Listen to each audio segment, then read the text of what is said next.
This is a story about redemption. When a man loses his beloved wife, he buys an abandoned zoo with his 2 children, trying to heal the family's pain through an adventure. On the vast African savanna, thousands of killer bees surround a man named Benjamin, an adventure columnist, and someone who refuses to be ordinary. He dares to cross the eye of a hurricane without flinching and can calmly discuss movies with a ruthless dictator. Yet when faced with the killer bees, Benjamin shows no fear. His deep passion drives him to explore the world. However, this man, who remains steady in the face of any danger, becomes flustered when it comes to his family. The morning sunlight streams into the house, and amidst the incessant ringing of the alarm clock, Benjamin chases after his 2 children in his socks. His eldest son, Dylan, is 14 years old, and about to enter the most rebellious phase of his life, while his youngest daughter, Rosie, seems to Benjamin to be the most caring child. As they are about to be late for school, Benjamin hurriedly ties his daughter's hair into a crooked braid and urges his son to grab waffles from the fridge. Benjamin truly doesn't know how to take care of children or how to communicate gently with his son. When faced with Dylan's declining grades, Benjamin is about to scold him, but Dylan stops him with one sentence. No one would give a child whose mother just passed away 6 months ago a low score. Benjamin's expression freezes for a moment. In just 6 months, he has experienced the loss of his beloved, and his work is not as fulfilling as it used to be. Before he can recover from his grief, he must face the heavy responsibility of taking care of 2 children. All Benjamin can do is hurriedly stuff fast food into the children's lunchboxes and pick up the scattered books from the ground when Dylan's backpack breaks. After 6 months, Benjamin still cannot become the father Dylan wants, and the rift between them goes beyond that. Compared to other children's fathers, Benjamin is handsome, humorous, and wealthy, naturally becoming the object of pursuit for many women. Even his brother Duncan advises him that it's time to start anew. But in Benjamin's heart, he cannot let go of his deceased wife. He cannot even muster the courage to walk into the restaurant where he first met her. Duncan, unable to bear seeing his brother's current despondency and isolation, understands the pain of losing a loved one. He knows that during times of disappointment, one must learn to interact with others and try to start over. Otherwise, you will never escape this suffering. The concern from family finally gives Benjamin some comfort. To change the mood for himself and the children, he decides to take them to see a volcanic crater. However, he does not realize that he has already been abandoned by the times. Faced with a job offered out of pity by his boss, Benjamin resolutely chooses to resign. He does not need sympathy. He does not need anyone to constantly remind him that he is a pitiful man who lost his wife. At that moment, the school called, saying that Dylan had gotten into trouble. This time, Dylan was caught stealing money, and this was already his 4th mistake, making it very likely that he would be expelled from school. Benjamin heard a constant buzzing sound in his ears and couldn't help but get up to fix the window, trying to suppress his irritation. Just then, the teacher arrived, and after consideration by the school, Dylan was expelled. Benjamin stared blankly at his son's drawing on the wall, falling into silence. That shouldn't be the mental world of a 14-year-old child, filled with darkness, violence, and bloodshed. Benjamin began to doubt whether there was a problem with his parenting. In contrast, Dylan didn't seem to think being expelled was embarrassing. For the first time, Benjamin expressed disappointment in his son, but for Dylan, his father had no right to blame him. That night, Benjamin couldn't help but ask his daughter, "Am I a qualified father?" Rosie, who was making herself a sandwich, thought for a moment and gave a different answer. "You're handsomer than other dads." Hearing his daughter's response, Benjamin felt a bitter pang in his heart. Perhaps he really had neglected his children. Late at night, Benjamin couldn't resist going into his son's room and picking up Dylan's sketchbook. Dylan had a talent for drawing, and in the bizarre and grotesque artworks, Benjamin seemed to see his son's inner repression and pain. But how could he not feel hurt? The traces left by his deceased wife were everywhere in the house. A pair of earrings or a necklace was enough to make Benjamin sad for a long time. Holding his daughter and looking at the noisy neighbors, Benjamin had a thought. To move away from this house full of painful memories and go to a new place. Perhaps that would allow him and the children to start anew. The real estate agent on the first day of work was somewhat excited. He was a talkative person and quickly livened up the atmosphere in the car, But Rosie inadvertently said, "My mom passed away," and Benjamin's mood instantly fell. He changed the subject, trying hard not to think about everything related to his wife. The real estate agent took them to see almost all the houses, but none satisfied the father and daughter until Rosie found a property information sheet for a place called Rose Garden. Although it was far from the city center, it had an enormous garden of 18 acres. Just looking at the flyer made Benjamin's heart flutter as the vehicle slowly drove onto the country road.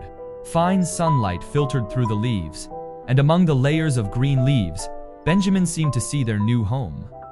However, the real estate agent hesitated and kept urging him to stay calm. But the house before him fulfilled all of Benjamin's fantasies about a new home, and he was almost ready to make a decision immediately. The real estate agent stammered, only saying that the situation with the house was a bit complicated. Just as Benjamin was about to ask for more details, a low growl suddenly came from outside. Realizing he couldn't hide it any longer, the real estate agent had no choice but to explain that this was actually a zoo. The ownership of the house is tied to the operation of the zoo. If you want to buy this house, you need to accept all the animals and staff inside and take good care of them. Looking at the majestic lion in front of him, Benjamin fell silent as expected. He just wanted to start a new life, not to become the savior of the zoo. Just as he was about to leave, he realized his daughter was missing. Benjamin frantically searched the zoo, fearing that something might happen to her. But unexpectedly, his daughter loved the animals here, and even took out her favorite cookies to share with them. Benjamin could hardly remember the last time his daughter had smiled so happily. He thought that perhaps here, he could give the kids a different childhood. Benjamin's idea was opposed by his brother Duncan, who wanted his brother to start over, but didn't expect Benjamin to impulsively buy a closed zoo. However, Benjamin had already planned that the zoo's peak season was in the summer, and it was now February. If he could get everything sorted by June, the zoo could open smoothly and make a profit. Duncan still couldn't accept it, and repeatedly urged his brother to think carefully. His son Dylan shared the same sentiment. He didn't want to leave his home, his friends here, and go to the countryside to be with dirty animals. That wasn't the life Dylan wanted. Benjamin stood firm against all opposition, almost spending all his savings to buy the zoo. Before moving, he wanted to discard everything related to his wife, but in the end, he couldn't help but keep that old piece of clothing. Looking at the familiar street left behind, Benjamin gazed at the restaurant, seemingly seeing his wife smiling at him, signaling that this time, he really had to start over. The zoo not only had a new home, but also a Jaguar restaurant and a girl named Lily, who was bright and charming, about the same age as Dylan, and instantly captivated the lonely boy. That day in the rain, the zoo became busy again. Keeper Kelly watched the new boss and silently calculated how long he could endure here, but they seemed to underestimate Benjamin's enthusiasm. He could calmly accept the dead mouse in the kitchen, but felt a bit awkward in front of his staff. Kelly introduced everyone to Benjamin: technician Robin, operator Rhonda, enclosure designer Peter, and Kelly's cousin Lily. They hoped that Benjamin could become a competent boss, but clearly Benjamin was not prepared. Kelly had to explain everything to him. Buster, the North American gray bear suffering from depression, and 17-year-old Tiger Spar, who needed special care from a veterinarian. Faced with these expenses, Benjamin agreed without hesitation, and Kelly was somewhat surprised by his generosity. She feared that Benjamin would, like his previous bosses, give them hope only to let them down. If Benjamin gave up again, she and the animals would face the embarrassment of homelessness. And she couldn't help but ask Benjamin why he bought this place. Benjamin was startled by her sudden emotion, and after pondering for a moment, countered with the question of why not. He too was in need of redemption, just like those animals. So why not start anew together? Late at night, Benjamin was troubled by piles of bills. He needed to pay overdue employee wages, veterinary fees for the animals, repair costs for the zoo, and a large feed bill. The cool evening breeze brought the tranquility of the night, but suddenly laughter echoed in the darkness. Following the sound, Benjamin found the employees celebrating his arrival. On the walls here, besides recording the zoo's glorious past, there was a photo of Inspector Walter. Upon seeing Benjamin walk in, a drunken Peter accused Walter of his crimes, claiming he stole all of Peter's ideas to sell to others, and now made things difficult for them everywhere. The employees privately bet that Benjamin wouldn't last a few days. In fact, Dylan was already struggling to accept life here, although Lily had a good impression of him and followed him closely, constantly introducing him to the situation here. Dylan still missed his friends in the city. Late at night, holding a photo of his mother, Dylan couldn't help but shed tears. Benjamin was too busy to notice his son's feelings, and the next day brought tools to start the repairs at the zoo. Facing a porcupine for the first time, he was somewhat unaccustomed and was scared into a hasty retreat, falling hard into a pile of thorns. Feeling the pain, he instead burst into laughter. To Benjamin, this was a spiritual journey. Duncan believed his brother would eventually bring trouble upon himself, until he saw the beautiful Kelly. He immediately gave the latest advice: pursue Kelly, and then ditch those animals to avoid falling to the streets due to flaws in the future. But clearly, Benjamin had his own thoughts. His daughter liked it here, and he was willing to stay for the smiles of his children. However, even with 18 acres of land, Dylan only stayed in the dark places, continuing his creations. Lily, facing her indifferent friend, did not get discouraged. Instead, she insisted on coming every day to bring Dylan sandwiches, hoping to melt his heart with her enthusiasm. And Dylan began to look forward to that bright figure arriving before 4 o'clock. Rhonda was very enthusiastic about the new boss, constantly bringing various bills, and soon Benjamin appeared somewhat overwhelmed. His bills were already severely overdrawn, but Rhonda still followed him around, chattering incessantly. Her enthusiasm gradually turned into indifference upon seeing the new boss's predicament. Benjamin's arrival brings Kelly a rare holiday. Before leaving late at night, she feels uneasy and comes to give her final instructions. Facing various demands, Benjamin plans to split up. He and his daughter will go to give medicine to Spa, while his son will check the garage. While giving the medicine, the daughter tells Benjamin that her brother misses his old friends. Listening to his daughter, Benjamin keeps this matter in mind. On the other side, Dylan, who is checking the garage, opens a wooden box containing snakes and is instantly frightened by the mass of snakes inside. Dylan hurriedly leaves, but forgets to close the box, allowing the snakes to slither out silently. Benjamin is unaware that Dylan has made another mistake. He is busy soothing his daughter to sleep. The father-daughter moment feels particularly warm, as Benjamin constantly cares about his daughter's feelings, neglecting his son outside. Hearing his father gently comforting his sister, Dylan feels both gratified and a bit jealous. His father has never comforted him like that.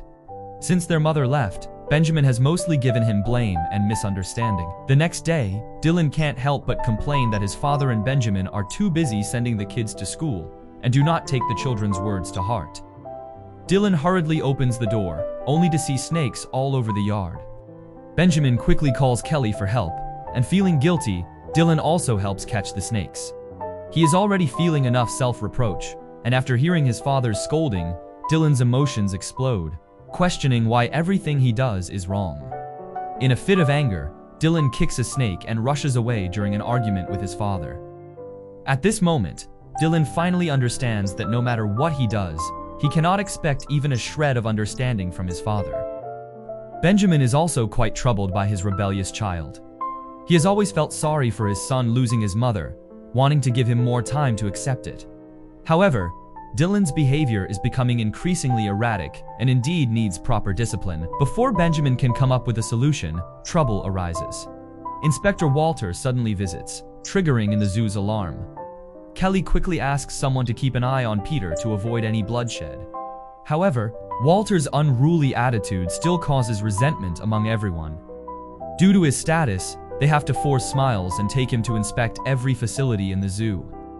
Walter's inspection is nitpicky. When faced with the doubts raised by everyone, he lightly states that this is a new regulation. Helpless, Benjamin has to note down all the areas that need improvement. Meanwhile, Peter finally bursts out of the room, angrily rushing towards the direction Walter left. Benjamin is not in the mood to care about him, as Walter has pointed out 14 areas that need rectification, and he needs to come up with around 10,000 in funds. On the side, Rosie quickly contributed her pocket money, hoping to help Dad. But now Benjamin was overwhelmed by the huge bills, turning to the empty space alone in frustration. He thought he had already given enough, but Walter told him that everything had to start over, and all his previous investments had gone to waste. In a fit of anger and shame, he kicked over a bucket, but it quickly floated back up. It was this childish action that made Kelly's heart flutter, as she believed Benjamin could persevere. Before Benjamin could calm down, trouble knocked again on the way to pick up his son from school. Buster had escaped and was wandering freely on the street, scaring Benjamin into a daze. He called Kelly again, and the group began searching in the direction Buster had disappeared. Eventually, Benjamin found Buster first, but he chose not to shoot. Buster slowly approached, swatting the gun from Benjamin's hand, then began to roar at him. Facing the threat of death, Benjamin did not flinch until an employee shot Buster, who fell in front of Benjamin. This escape incident made Benjamin realize that Buster needed more space to move, but his credit card was already maxed out, and he couldn't even afford the transportation fees. Late at night, he sat in the restaurant with a worried expression, unaware of how great everything he did was for Kelly. Benjamin not only saved those animals, but also thoughtfully considered everything for them.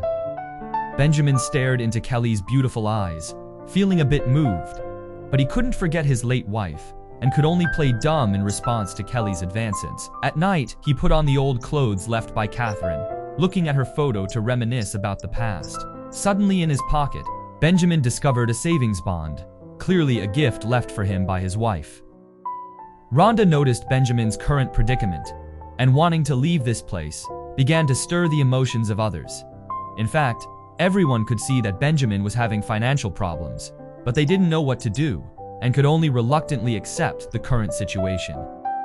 Benjamin's wife had long known that after her departure, her husband would have an adventurous entrepreneurial experience, so she saved a sum of money in advance for emergencies, a total of $84,000, enough for Benjamin and the children to live without worry until her passing. His wife was still taking care of Benjamin. Duncan finally understood why Benjamin couldn't forget his wife. Having such a wife, what more could a husband ask for? Duncan persuaded Benjamin to stop in time and use the money for a better life for the children. In that moment, Benjamin hesitated.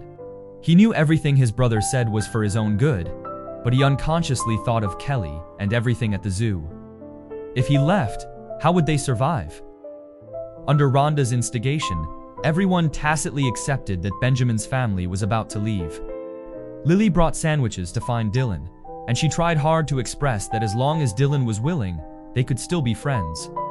But Dylan was immersed in the joy of leaving and completely unaware of Lily's emotions. Seeing that Dylan showed no reluctance towards her, Lily left sadly. Robin told Benjamin what Rhonda had said. If he really wanted to leave, he at least had to say goodbye to everyone. Benjamin came inside with his wife's inheritance and listened to what sounded like farewell words, which made everyone feel a wave of disappointment, until Benjamin raised the savings bond in his hand and told everyone that he would continue to persevere. Duncan tried desperately to stop him, but could not deter Benjamin's determination. His sincerity won everyone's support. Benjamin dismissed Rhonda and embarked on a new adventure with everyone, which Duncan saw as a path to self-destruction. To thank Benjamin for his efforts, everyone put in all their enthusiasm and wholeheartedly engaged in the renovation of the zoo. Kelly also completely changed her view of Benjamin and grew fond of this responsible man. However, now Benjamin, like his son Dylan, did not notice the girl's feelings. While shopping at the supermarket, the cashier inadvertently learned that Benjamin had bought the zoo and immediately stated that she would definitely visit when it opened. Support from old customers made Benjamin feel confident, but the tiger spa seemed to be in the final stages and refused to take any more medication. This reminded Benjamin of his wife before she passed away from illness. She had also long suffered from the torment of medication. But soon, bad news came. Spa began to refuse food and stayed on the rock, unwilling to come down. Benjamin was anxious, and under Kelly's guidance, everyone brought pots and pans to make noise to attract Spa. Amidst the noise, Benjamin shouted out his feelings. He knew Spa understood what would happen next. Spa had reached the worst point. To prevent him from suffering any longer, Kelly suggested using medication to let him go. But Benjamin was unwilling to do so. He wanted to keep Spa around for a while longer, just like he desperately wanted to keep his wife. However, for Kelly, letting the animal leave quietly was the best choice. They had their first argument. Benjamin could not accept the fact that Spa was about to leave and chose to go out to clear his mind, leaving the children at home. Fortunately, Kelly was not at ease with the children and came to take care of their lives. Late at night, when Benjamin rushed back, he took the initiative to hold Kelly's hand, seeking a bit of warmth. He always thought that avoidance could solve everything, so he chose to leave the home full of memories and tried to forget his wife. But now he realizes that mere avoidance does not solve problems. The blooming season, the April breeze, would remind him of the memories with his wife. This was the first time Benjamin talked about his wife. He said that every time he saw Dylan, he would think of her, but his son did not have the same brilliance in his eyes as his mother. Benjamin loved his wife, so he was willing to reject all external ambiguities for her. Once he had seen the vast sea, nothing else could compare. Apart from the Wushan Mountains, there were no clouds. Kelly understood Benjamin's meaning, but she was willing to wait until he was ready to start over. That day, their conversation was overheard by Dylan, who mistakenly thought that his father hated him because he had the same eyes as his mother. So every time he saw himself, he couldn't help but think of her, leading to his disgust. Benjamin wanted to explain, but Dylan, in a fit of anger, couldn't listen at all. At that moment, the conflict between father and son finally erupted. Benjamin stated that everything he did was for them, but Dylan always seemed to be ungrateful, always sad alone, as if the whole world owed him something. Dylan did not know that his father had once invited those children for him, but received no response. Dylan only knew that his father had never participated in his childhood, did not care about what he wanted, and had never taught him how to shave. Hearing this, Benjamin finally understood what Dylan had always wanted. After that day's argument, their relationship actually eased a bit, because the words hidden in their hearts were finally spoken. When facing his son again, Benjamin finally had the patience to teach him that sometimes you need 20 seconds of irrational courage. Although those 20 seconds might make you uncomfortable, you will gain a different kind of beauty. This was the first heart-to-heart talk between father and son. It turned out that the feeling of mutual understanding was so good. They found a better way to get along, and Benjamin also began to appreciate his son's artwork. Realizing that he had unknowingly drawn everything he liked, Benjamin looked back at the memories he had with his wife once again. From meeting to knowing to loving, from marriage to having children, as the joyful memories with his family repeatedly surfaced before his eyes, gradually moistening his eyes. This time, Benjamin finally faced the past directly and could tell his wife, "Don't worry, the children and I are doing well." In the end, Spa left everyone, and the zoo faced its final test. Benjamin designed the zoo's latest logo using his son's words and solemnly hung it at the entrance. Duncan sent fresh fish for the animals to enjoy, while everyone was busy cleaning up trash, wiping glass, and waiting for the final inspection before the opening. Even Peter put aside past grievances and temporarily shook hands with Walter, as he was the one deciding whether the zoo could open smoothly. Walter tried hard to find faults but found nothing. Just as everyone breathed a sigh of relief, Kelly suddenly discovered that the lock on the lion's enclosure was broken. If this were found out, they would definitely lose their opening qualifications. Kelly quickly sought Peter's help, and at that moment, the lions also sensed something unusual and began to approach the door step by step. Kelly hurried to the other side to attract the lions' attention, while Peter seized the opportunity to rush inside and frantically repair the lock. Meanwhile, Walter was on his way, and the more anxious he became, the more mistakes he made.